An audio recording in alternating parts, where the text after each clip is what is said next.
बिस्मिल्लाहिर्रहमानिर्रहीम। अस्सलाम वालेकुम नाज़रीन, एक बार फिर हाजिर हैं आपकी खिदमत में एक नई वीडियो के साथ। मैं उम्मीद करती हूँ आप सब खैरियत से होंगे। आप देख रहे हैं फजीलत कुरान चैनल। नाज़रीन, आज की वीडियो में हम आपको एक ऐसा अमल बता रहे हैं जो अगर आप रोज़ा खुलने से पहले करें तो इंशाल्लाह आपकी हर दुआ अल्लाह की बारगाह में कबूल होगी। वीडियो शुरू करने से पहले लेकिन अगर आपने अभी तक हमारे चैनल को सब्सक्राइब नहीं किया तो प्लीज़ हमारे चैनल को सब्सक्राइब करें और बेल आइकन पर क्लिक करें। तो आइए चलते हैं आज की वीडियो की तरफ। हज़रत इमाम अली अलैहिस्सलाम की खिदमत में एक शख्स आया और कहने लगा, या अमीरुल मोमिनीन, मेरी कोई दुआ पूरी नहीं होती।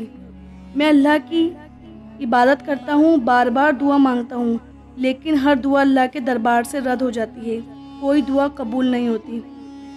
हज़रत इमाम अलैहिस्सलाम ने फरमाया, ए शख्स, अल्लाह ने एक पल ऐसा रखा है जब वो कोई दुआ रद्द नहीं रखता।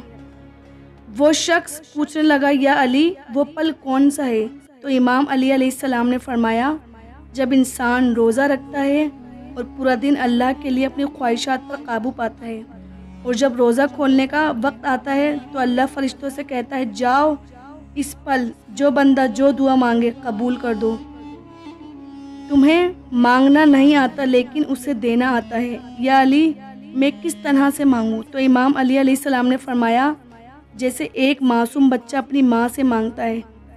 ए शख्स, तुम रोज़ा खोलते वक्त अपने परवरदिगार आलम के दरबार में अर्ज़ करो कि ए मेरे अल्लाह, ये तेरा बंदा गुनहगार है, इसकी हड्डियों में दोज़ख की आग बर्दाश्त करने की ताकत नहीं और न इतनी कुव्वत तेरी रहमत के बगैर रह सके।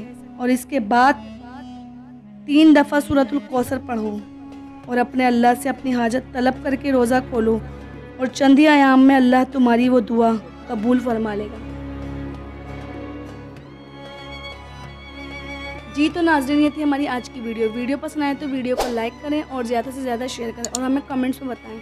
अगर आपने अभी तक हमारे चैनल को सब्सक्राइब नहीं किया तो प्लीज़ हमारे चैनल को सब्सक्राइब करें और बेल आइकन पर क्लिक करें। मिलते हैं एक नई वीडियो के साथ, जब तक के लिए अल्लाह हाफ़िज़।